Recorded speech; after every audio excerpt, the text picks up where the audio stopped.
To get us started today, we welcome in from the Michigan State Police Jackson Post, Trooper Travis Fletcher. Travis, welcome back. Thank you. Good to Thank see you you. for having us. Now you were in the, when you graduated from Trooper School, you were just starting what I think was the 100th anniversary of the Michigan State Police. Yes. So I was actually, for our 100th anniversary, our department did a lot of different celebrations for it being our 100th anniversary. And so I was the first school that we got to actually go back and we did our throwback hats, our campaign hats. So sort of the Smokey the Bear style hat. And so we were the first ones to kind of wear those hats. And we've gone back to our traditional hats, but it was kind of cool to come in at that transition period for the department. So. Yeah, those were, and I thought there were some neat things about that being a throwback year. Yes. You had some of the vehicles painted.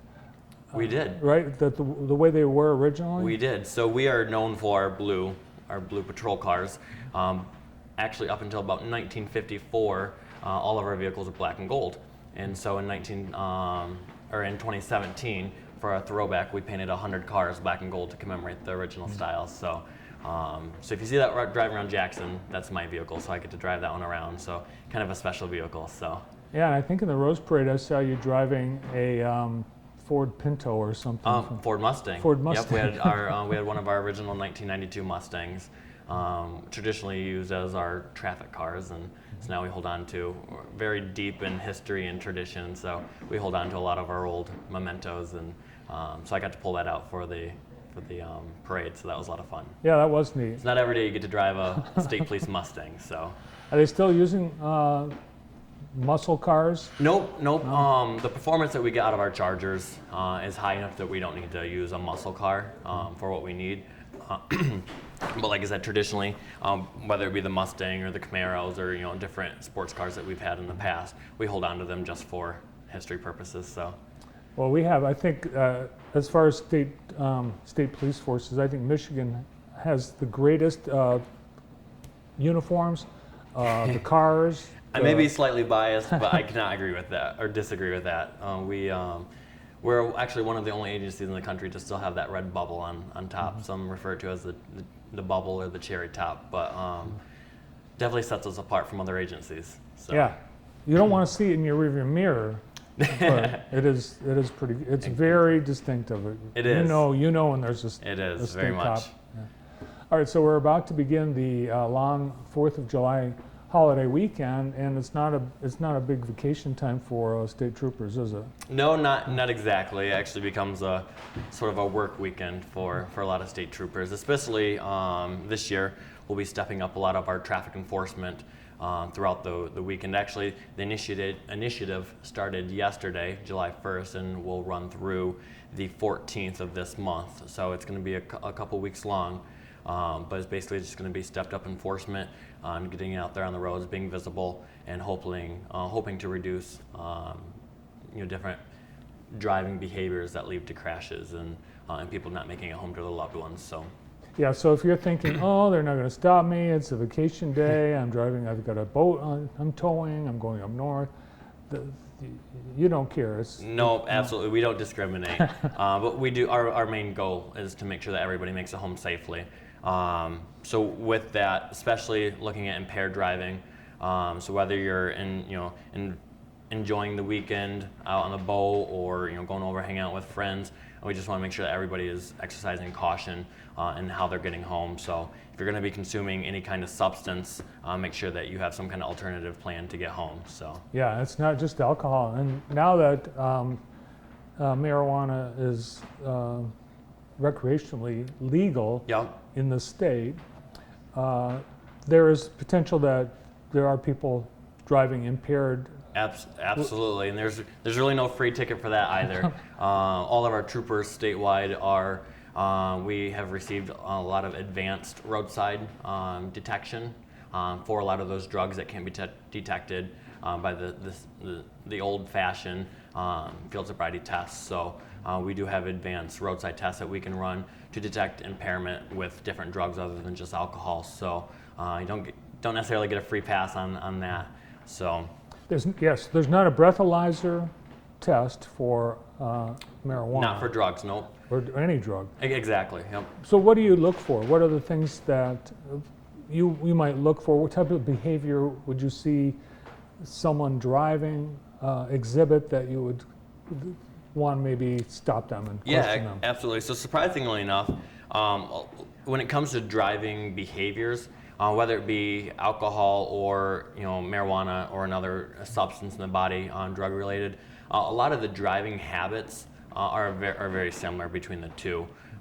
Depending on the specific drug, there might be very distinct differences. A lot of it just comes down to the driving habits.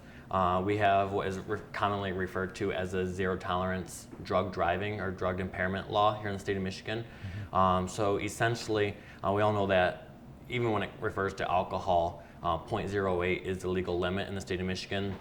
But during the course of our investigation, even if someone falls below that 0.08, if their driving is impaired, they can still be arrested for operating while impaired. So, what kinds of behavior? Speed is switching lanes. Yep. So speed sometimes. Sometimes depending on the drug, maybe driving faster. Not necessarily always the case, or a lot of times driving much slower than the speed limit. And then of course your typical lane violations, not being able to maintain lanes, not be able to turn within the designated lane that you have to maneuver through an intersection. People make those big wide. A lot of times you make those wider turns, or maybe you hit the curb, not being able to maneuver that corner like you should be able to without being impaired. Mm-hmm. So between the lane violations and the inconsistent speeds, a lot of time you'll notice that. So. And when you approach a vehicle, if somebody smells like mouthwash or 10 sticks of Trident, mm-hmm. that's a red flag, isn't it? Yes.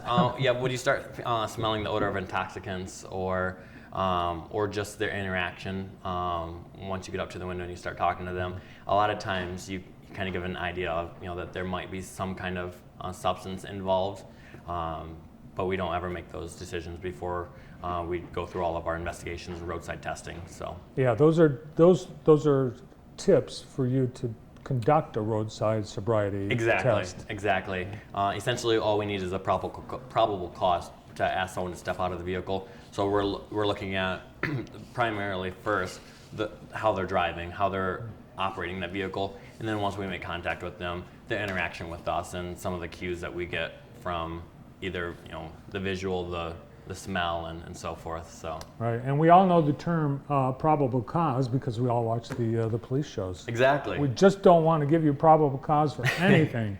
Exactly. Right. And it's amazing. You would think that all the education and awareness that we have about driving while impaired would reduce. We'd see a big reduction over time, but the statistics just released last week from the Michigan State Police Office, the annual drunk driving audit showed that in Jackson County alone last year, there were 600 arrests for some sort of impaired driving. Absolutely. And again, that can vary between alcohol or drug driving, but it's extremely high. And the one thing, especially when it comes to impaired driving, it's 100% preventable. Especially the deaths and injuries that are a result sometimes of these crashes. If you know that you have a substance in your body, or even a lot of times people don't think about this, but even if you have a prescription drug, if that prescription drug, even though you legally have it to consume for whatever ability or disability you may have, if that's affecting your driving, it's still illegal. So. Right. Yes. If you're impaired, it's because you put it into yourself. Absolutely. And 99.999% of the cases. Absolutely. Yeah. And who's more likely to be involved in impaired driving, male or female? Statistically, I believe it's males. As to why that is, I don't know. But when we look back at statistics, generally it's going to be males. I believe 2 to 1. So. Right, and a surprise to no one.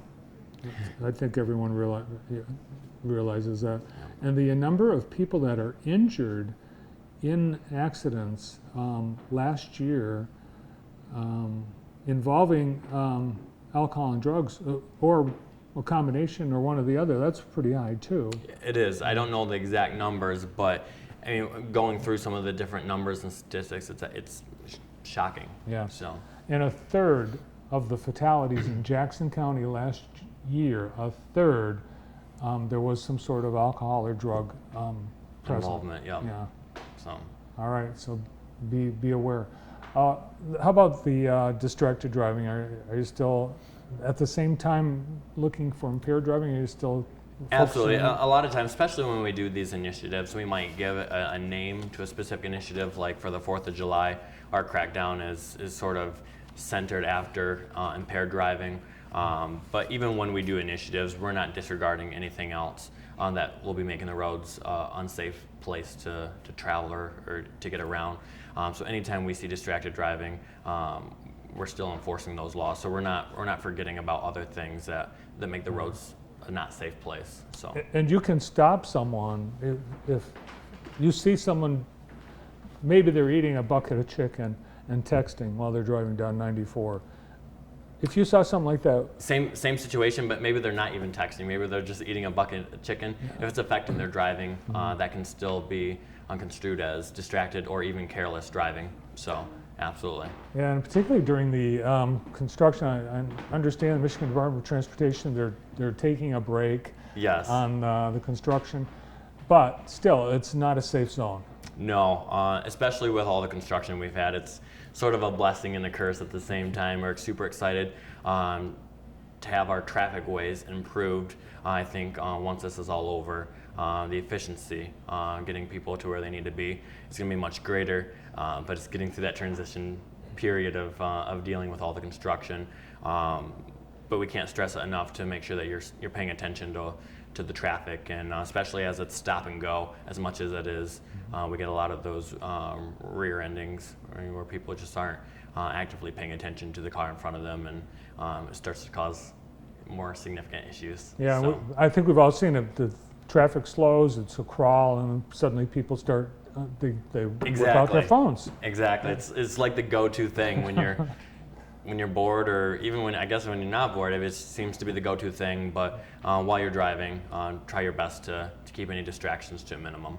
So. All right, the state police is partnering with the city and Consumers Energy on Light Up the City. Yes. And you've been working on that. I have been. So I've been the sort of the representative from Michigan Department of State Police. So I've been sort of working with the planning phases of Light Up the City, and then also the execution of it. It's been a great event. We've had quite a few volunteers from the community come out so far to help us out. If you're watching this, if you don't know what Light Up the City is, it's basically a collaborative event between local law enforcement, so us, city police, local government, city council, as well as Consumers Energy. And essentially, we pick 6 different areas throughout the city. We've done 2 already, so we have 4 left.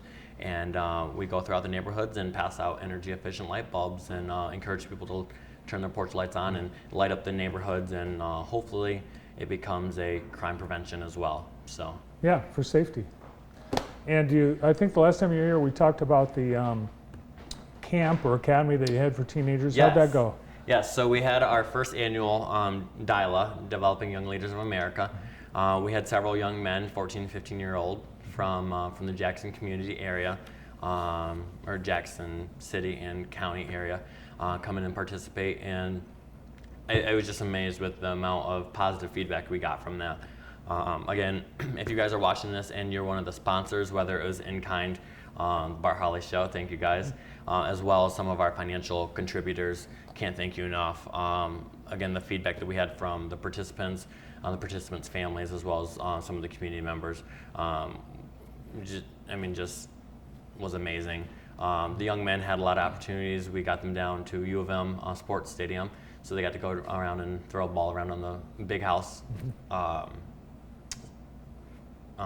stadium down there on the field. So it was a lot of fun, and we had a few different field trips throughout the week. So I think they definitely had something to take from it. And then of course we had the leadership mentoring side of things. Right. So again, a great success. I'm super excited for our second one next year. Awesome. So. Yeah, what a cool program. What a great opportunity for those kids. And I'm hoping next year we'll be able to do one for females as well, so we're not forgetting either side of the spectrum. So. Nice. All right, and someone in the control room wants to know where your cars will be this weekend. where you're going to be Where our cars will patrolling. be, you know? We haven't decided yet. Ah, okay. It'll be a surprise to everybody. All right. All right, you So. don't want to see them, but you want to avoid all the reasons that they would stop you. So be safe. And you guys be safe too. Thank you. We appreciate it. Thanks for coming in. Absolutely. From the Michigan State Police Jackson Post, Jackson's own Trooper Travis Fletcher.